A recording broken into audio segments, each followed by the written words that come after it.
Hi, நான் பிரியா.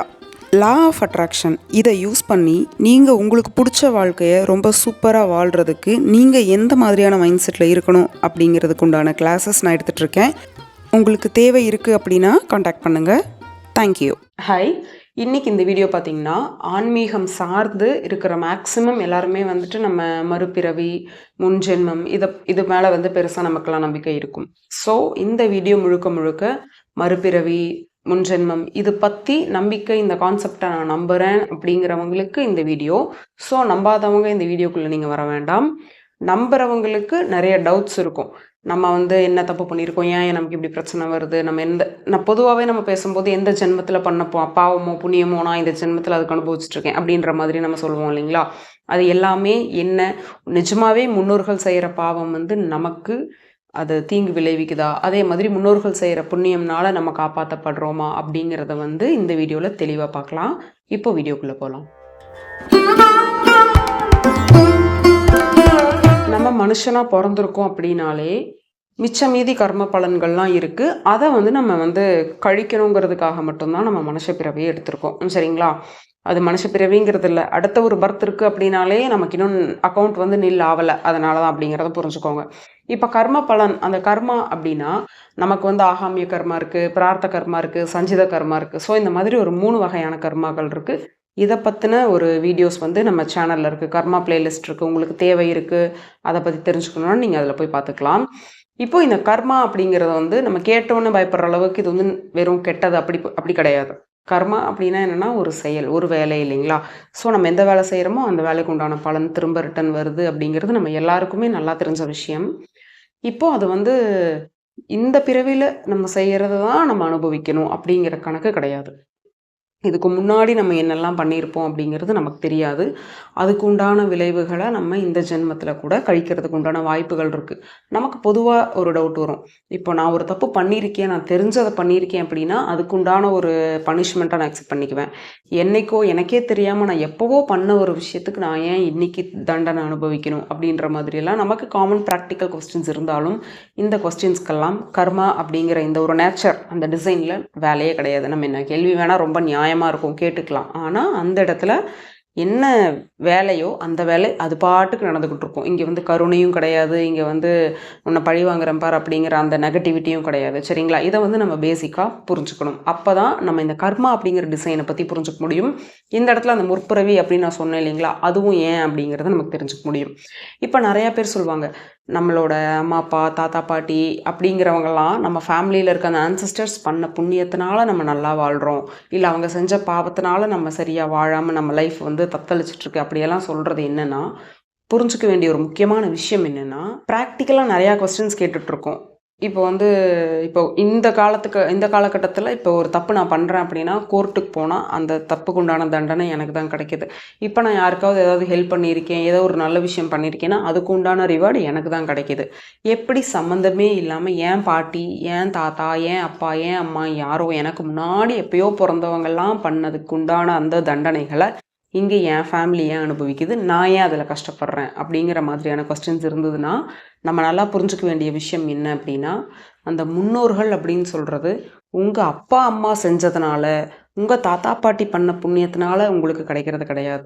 முற்பிறவியில் நீங்கள் என்ன பண்ணியிருக்கீங்களோ அதுக்குண்டான வேலையை தான் நம்ம இந்த பிறவியில் கர்மாவை அனுபவிக்கிறோமே தவிர அடுத்தவங்களோட கணக்கு தூக்கியெல்லாம் நம்ம தலையில் வைக்கல. அதை நீங்கள் புரிஞ்சுக்கணும். இந்த மாதிரியான ஒரு கொஸ்டின்ஸ் இருந்ததுன்னா அதை அழிச்சிருங்க. முன்னோர்கள் அப்படிங்கிற டேர்ம் என்னென்னா, இதுக்கு முன்னாடி நம்ம பல ஜென்மமாக பல பிறப்பில் பிறந்திருக்கோம். அப்போ ஏகப்பட்ட விஷயத்த பண்ணியிருக்கோம், ஏகப்பட்ட விஷயத்தில் நம்ம ஆசைப்பட்டிருக்கோம், நிறைய விஷயத்த அடைஞ்சிருக்கோம், நிறைய பேருக்கு கெடுதல் பண்ணியிருக்கோம், நிறைய நல்லது பண்ணியிருக்கோம். இப்படி என்ன வேணா இருக்கலாம்.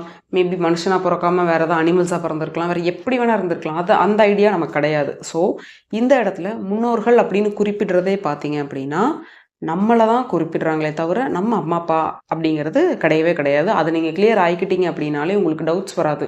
மற்றவங்க செஞ்சதுக்கு நான் ஏன் அனுபவிக்கணும்ன்ட்டு. இயற்கை என்ன அவ்வளோ பெரிய முட்டாளம், உங்கள் அம்மா செஞ்சதுக்கு உங்களுக்கு கொடுக்கறதுக்கு? அதுவுமே எய்தர் நல்லதாக இருக்கலாம், கெட்டதாக இருக்கலாம். ஸோ அதனால தான் எல்லாருமே சொல்கிறது என்னென்னா, நீங்கள் செய்கிறத ரொம்ப கவனமாக செய்யுங்க, நல்லதை செய்யுங்க, நல்லதை பேசுங்க அப்படின்னு சொல்கிறது எல்லாமே என்னென்னா, நமக்கு கணக்கு போய்கிட்டே இருக்கும். ஹனுமர்வால் மாதிரி நீண்டே போயிட்டுருக்கும். நம்ம எப்போ அந்த பிறவியை முடிப்போம் அப்படிங்கிறதே நமக்கு தெரியாது. அப்படிங்கும்பொழுது நம்ம தலையில் தப்பாலாம் எழுத மாட்டாங்க, இன்னொருத்தவங்க செஞ்ச பாவத்துக்கு இன்னொருத்தவங்க செஞ்ச புண்ணியத்துக்கெல்லாம். ஸோ ஒருவேளை நம்ம லாஸ்ட் பர்த்து வந்து அந்த கர்மாலாம் கழிக்கிறதுக்கு முன்னாடியே நம்ம இறந்துருந்தோம் அப்படின்னா, அதை டேலி பண்ணுறதுக்கு இப்போ இந்த பிறவி எடுத்திருக்கோம் அப்படிங்கிறதையும் நம்ம நல்லா புரிஞ்சுக்கணும். நான் ஒரு தப்பு பண்ணியிருக்கேன், அதுக்கு உண்டான தண்டனை நான் அனுபவிச்சுக்க ரெடியாக இருக்கேன் அப்படிங்கும்பொழுது, இன்னொருத்தவங்களோட விஷயத்தில் இந்த அவங்க பாவம் பண்ணியிருக்காங்க, அதுதான் உங்களை தொடருது, உங்கள் பரம்பரையை தொடருது அப்படின்லாம் சொல்கிறாங்க அப்படின்னா, அது எப்படி நம்ம புரிஞ்சுக்கணும்னா, இப்போ என் பரம்பரையில் நான் வந்து பிறந்திருக்கேன், ஆனால் இதுக்கு முன்னாடி பிறவியில் நான் ஏதோ ஒரு தப்பு பண்ணியிருக்கேன், அதுக்குண்டான பாவத்தை நான் லாஸ்ட் பர்த்தில் அடையாமல் இப்போ இந்த பிறவி எடுத்து நான் அந்த வேலையை செய்கிறேன், அதுக்குண்டான பலன்கள் இப்போ எனக்கு திடீர்னு அதை உடம்பு முடியாமல் போகுது அப்படின்னா, என்னை சுற்றி ஆட்டோமேட்டிக்காக இருக்க என்னோடய ஃபேமிலி மெம்பர்ஸ் வந்து சஃபர் ஆவாங்க என்னால். இது வந்து நான் எக்ஸாம்பிள் சொல்கிறேன். இந்த மாதிரி நம்மளை சுற்றி இருக்கவங்களுமே அந்த எப்படி சொல்கிறதுன்னா, பர்த் அப்படிங்கிறது ரொம்ப ரொம்ப பெக்யூலியரான விஷயம். முக்கியமாக எல்லோரும் இன்னொன்று புரிஞ்சுக்க வேண்டியது என்னென்னா, இந்த பர்த் நான் இப்படி தான் பிறக்கணும், நான் வந்து அம்பானியோட பொண்ணாக தான் பிறக்கணும், நான் ரோட்டில் பிச்சைக்காரனாக தான் பிறக்கணும், நான் ஒரு மிடில் கிளாஸாக பிறக்கணும், கொலகாரனாக பிறக்கணும், ஒரு ரேபிஸ்ட்டாக பிறக்கணும், அப்புறம் நான் ஒரு பெரிய பதவியில் இருக்கணும், இப்படி என்னென்ன பிறவியில் யார் யாரெல்லாம் இந்த ஜென்மத்தில் நம்ம முன்னாடி கண்ணு முன்னாடி பார்த்துக்கிட்டு இருக்கோமோ அவங்களும் நம்மளை அதே மாதிரி பார்த்துக்கிட்டு இருக்காங்க இல்லையா? ஸோ இங்கே எல்லாருமே ஈக்குவல், எல்லாருமே எனக்கு இந்த பிறவி தான் வேணும்னு நம்ம தேர்ந்தெடுத்து தான் வந்திருக்கோம். சரிங்களா? சும்மாலாம் வந்துட்டு நமக்கு அவங்க ஒன்றும் டிசைட் பண்ணி கொடுக்கறது கிடையாது. மேலே வந்து மேலேன்னு சொல்கிறது என்னென்னா, நம்ம புரிதலுக்காக மேலேன்னு சொல்கிறோம். இந்த யூனிவர்ஸில் இருக்கட்டும், இல்லை வந்து நம்ம கடவுள்களாக இருக்கட்டும், யாராக இருந்தாலுமே நம்ம நாலேஜில் நான் இந்த ஜென்மத்தில் இந்த பிறவியில் இந்த அப்பா அம்மாவுக்கு பிறக்க போகிறேன் அப்படிங்கிற அந்த ஒரு நாலேஜோடு பிறக்கிறனால அந்த அக்கௌண்டபிலிட்டி நம்மக்கிட்ட எடுத்துக்கிட்டோம்னா நம்ம மற்றவங்கள ப்ளேம் பண்ண மாட்டோம். புரியுதுங்களா? அந்த அக்கௌண்டபிலிட்டி இல்லாதனால தான் அவன் பண்ணியிருக்கான், தப்பு பண்ணியிருக்கான், இவன் தப்பு பண்ணியிருக்கான், நம்ம எல்லாரையும் சுட்டி காமிச்சிட்ருக்கோம். ஸோ இங்கே வந்து எல்லாருமே ஈக்குவல். அதாவது இன்னொன்று என்னென்னா, இப்போ எனக்கு உடம்பு சரியில்லை நான் சொன்னேன் இல்லையா எக்ஸாம்பிள் அப்படின்ட்டு, இப்போ எனக்கு உடம்பு சரியில்லை, என் ஃபேமிலி மெம்பர்ஸ் எல்லாம் அதுக்கு வந்து சஃபர் ஆகிறாங்க, பணம் பத்தலை. ஸோ அவங்க வேறு எதையாவது ஒன்று பண்ணி அந்த பணத்தை ரெடி பண்ணுற ப்ராசஸில் அவங்க ஏதாவது ஒரு விஷயத்தை அனுபவிக்கிறாங்க இல்லையா கெட்டது, இப்படிங்கிற அந்த லைஃப்பையும் அவங்க தான் அக்செப்ட் பண்ணி வந்திருக்காங்க. இந்த ஃபேமிலியில் நான் போய் இவ்வளோ கஷ்டப்படுறேன் அப்படின்னு அவங்கள அக்செப்ட் பண்ணி வரனால தான் நமக்கு என்ன தோணுதுன்னா, என்னடா எல்லாருமே அதாவது ஒரு விஷயம் கர்மாங்கிறது என்னென்னா, நான் ஒன்று பண்ணிட்டேங்கிறனால எனக்கு மட்டும் அது வந்து வர்றது கிடையாது. நான் எதையோ ஒரு வச்சு இல்லை ஏதோ ஒரு ஆளை வச்சு பேஸ் பண்ணி நான் ஏதோ ஒரு விஷயத்த பண்ணியிருக்கேன்னா, அது சார்ந்திருக்க எல்லாமே அதுக்குண்டான ரியாக்ஷன்ஸை வெளிப்படுத்தும். அந்த இடத்துல இருக்க அந்த பாத்திரங்கள், அந்த மனுஷங்கள் எல்லாருமே என்ன நினைப்பாங்கன்னா, நமக்கு ஏன் இது வருது, அவன் பண்ணதுக்கு நமக்கு ஏன் இந்த தப்பு, அவன் அன்னைக்கு ஏதோ பண்ணிட்டான், நான் ஏன்டா இன்றைக்கி அது கஷ்டப்பட்டுட்டு இருக்கேன்னா, அப்படி கிடையவே கிடையாது. உங்கள் லைஃப்பில் இன்றைக்கி யாரெல்லாம் வந்திருக்காங்களோ, உங்கள் லைஃப்பில் யாரெல்லாம் போயிட்டாங்களோ, யாருனால இப்போ நீங்கள் ஒரு நிலைமையில் இருக்கிறீங்களோ, எல்லாமே நீங்களாக விருப்பப்பட்டு வந்தது தான்.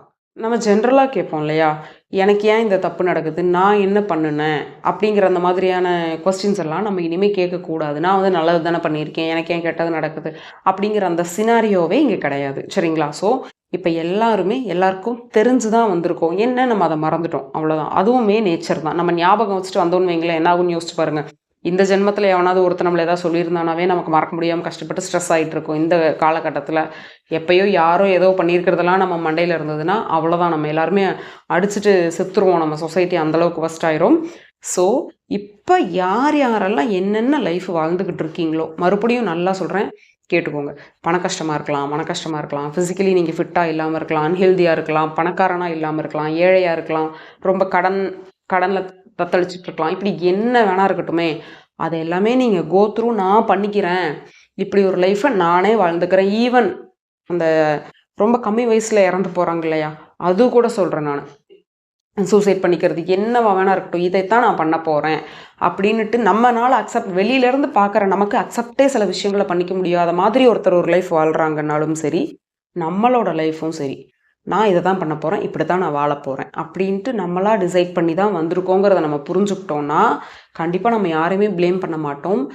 யாரையுமே ப்ளேம் பண்ணலை அப்படிங்கும்போது அந்த இடத்துல வந்து அவ்வளோ ஒரு பஞ்ச் ஆஃப் பாசிட்டிவிட்டி இருக்கும். எல்லாமே நான் தான் பண்ணியிருக்கேன், ஸோ இதை நான் மற்றவங்கள குறை சொல்ல மாட்டேன் அப்படிங்கிற அந்த ஒரு மெச்சூரிட்டிக்கு போகும்பொழுது நம்ம லைஃப் இன்னுமே பார்த்திங்கன்னா அடுத்த லெவலுக்கு சூப்பராக போகும். ஸோ இங்கே கர்மா அப்படிங்கிறது உங்களுக்கானதை மட்டும்தானே தவிர உங்கள் அப்பா அம்மா, உங்கள் முன்னோர்கள், தாத்தா பாட்டி அதுக்கும் நமக்கும் சம்மந்தம் கிடையாது. அவங்க பண்ணதுக்கு அனுபவிப்பாங்க, நான் பண்ணதுக்கு அனுபவிப்பேன், நீங்கள் பண்ணதுக்கு. சரிங்களா? இப்படி தான் தவிர நீங்கள் வந்து உங்களை இன்ஃபீரியரெல்லாம் ஃபீல் பண்ணிக்க வேணாம், என்னடா அவன் நல்லா இருக்கான் நம்ம நல்லா இல்லையே அப்படிங்கிற எதுவுமே வேணாம். ஏன்னா அவங்க என்னென்ன லைஃபுக்கு நான் செட் ஆவேன் அப்படின்ட்டு நம்ம சோல் வந்து தேர்ந்தெடுக்குது. இந்த உடம்பை வந்து தேர்ந்தெடுக்கிறது யாருன்னா நம்ம சோல். எவ்வளோ ரொம்ப அப்படியே எப்படி சொல்கிறது, ரொம்ப கச்சிதமாக இருக்குன்னு சொல்லுவாங்க இல்லையா, அப்படியே பொருத்தமாக இருக்குது, அப்படியே அமைஞ்சிருச்சும்பாங்க இல்லையா, அப்படி தான் இந்த ஒரு அட்மினிஸ்ட்ரேஷன்ஸே போயிட்டுருக்கு வருஷ கணக்காக, அதாவது பல ஜென்மமாக பல யுகங்களாக நம்ம சோல் வந்து அந்த ஒரு என்லைட்மெண்ட் ஆகிறதுக்கு முன்னாடி அந்த ப்ராசஸ் தான் நம்ம பர்த் எடுத்துக்கிட்டே இருக்கும். நான் இதை பண்ணுறேன் அதை பண்ணுறேன்னு ஒவ்வொரு பர்த்லேயும் நம்ம எதாவது ஒன்று கற்றுக்காமல் இருக்கோம் அப்படின்னா அதை கற்றுக்கிறதுக்கு உண்டான விஷயங்களும் நம்ம லைஃப்பில் வரும். அதையும் நம்ம எப்படி டேக்கிள் பண்ணுறோம் அப்படிங்கிறத பார்க்கறக்கு அவேர்னஸும் ரொம்ப முக்கியம். இதை புரிஞ்சுக்கிட்டோம் அப்படின்னாலே இந்த கர்மா நினச்சா நம்ம பயப்படவும் தேவையில்லை.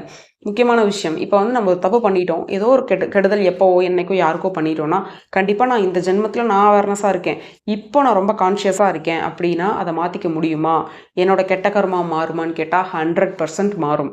அவேர்னஸோடு நீங்கள் ஒரு விஷயத்தையும் பாசிட்டிவ் இன்டென்ஷனோட நல்லதுக்காக மட்டுமே ரொம்ப அன்பாகவும் கருணையாகவும் பண்ணிங்கன்னா நீங்கள் எப்பேற்பட்ட ஒரு கெட்ட விஷயம் பண்ணியிருந்தாலும் அதுலேருந்து உங்களால் வெளியில் வர்றதுக்கு இந்த இயற்கை கண்டிப்பாக உதவும். ஸோ நம்ம இன்டென்ஷன் என்ன? பாசிட்டிவாக இருக்கணும். ரொம்ப ஒரு குட் திங்கிங் இருந்ததுன்னா மட்டுமே போதும். இந்த கர்மா நினச்செல்லாம் பயந்துக்க வேண்டாம். தேங்க்யூ.